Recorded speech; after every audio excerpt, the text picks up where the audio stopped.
কবরে তো প্রশ্ন সবাইকে করা হবে, কিন্তু এমন কিছু মানুষ রয়েছে যে মানুষগুলোর কবরে কোনো প্রশ্ন করা হবে না, তার মানে ডিরেক্ট জান্নাত। আরো জোরে বলেন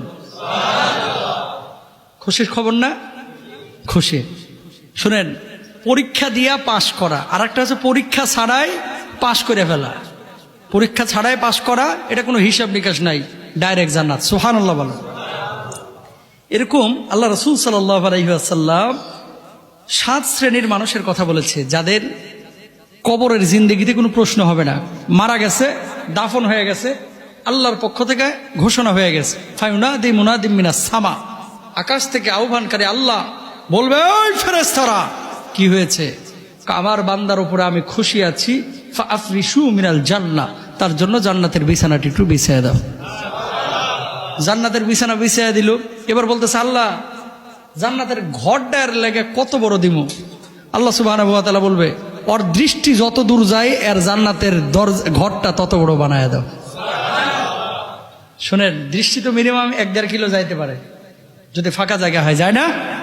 দূরে যাইতে পারে। কক্সবাজার সমুদ্রে যারা গিয়েছেন, এ পাশ থেকে ওই পাশ তাকাইলে মনে হয় খালি সমুদ্রের সাথে আকাশ মিলে গেছে। একবার মনে হয় যে সমুদ্রের আকাশ চুমা দিচ্ছে, আর একবার মনে হয় আকাশ সমুদ্রের চুমা দিচ্ছে, ঠিক না? এই যে এত বিশাল বিস্তর এলাকা, আপনার দৃষ্টি যত দূর যাবে আল্লাহ বলবে যে এর জান্নাতের বাড়িটা তত বড় বানায় দে, এর ঘুম পাড়ায় দাও। সুবহানাল্লাহ। তারা কারা? দেখেন, 1 নম্বর আল্লাহ রাসূল বিশ্বনবী সাল্লাল্লাহু আলাইহি ওয়াসাল্লাম বলছেন, ইসলামী রাষ্ট্রের ভূখণ্ড বা সীমান্ত যে সমস্ত সেনারা পাহারা দেয়, এই ভূখণ্ডকে রক্ষার জন্য যারা জালেমের হাতে, আততায়ীর হাতে যারা শহীদ হয়, আল্লাহ রাব্বুল আলামিন এই মানুষগুলোকে কবরের জিন্দেগিতে কোনো প্রশ্ন করবেন না। বলুন সুবহানাল্লাহ।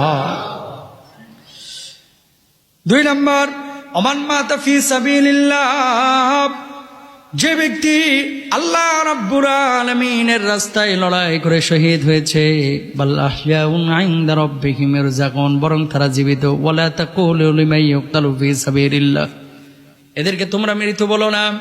আল্লাহর জমিনে আল্লাহর দিন কায়েমের জন্য যারা শহীদ হয়েছে, যারা কোরআনের বিধানকে কায়েমের জন্য, নবীজির সুন্নাহকে কায়েমের জন্য আল্লাহর রাস্তায় লড়াই করে জীবন দিয়ে দিয়েছে, আল্লাহ রাব্বুল আলামিন এই মানুষগুলোকে কিয়ামতের ময়দানে বিনা হিসেবে জান্নাত দিবেন। আর মৃত্যুর পরে কবরে কোনো প্রশ্ন ছাড়াই তাদের জন্য জান্নাত নির্ধারণ করে দিবেন। কয় নাম্বার গেল?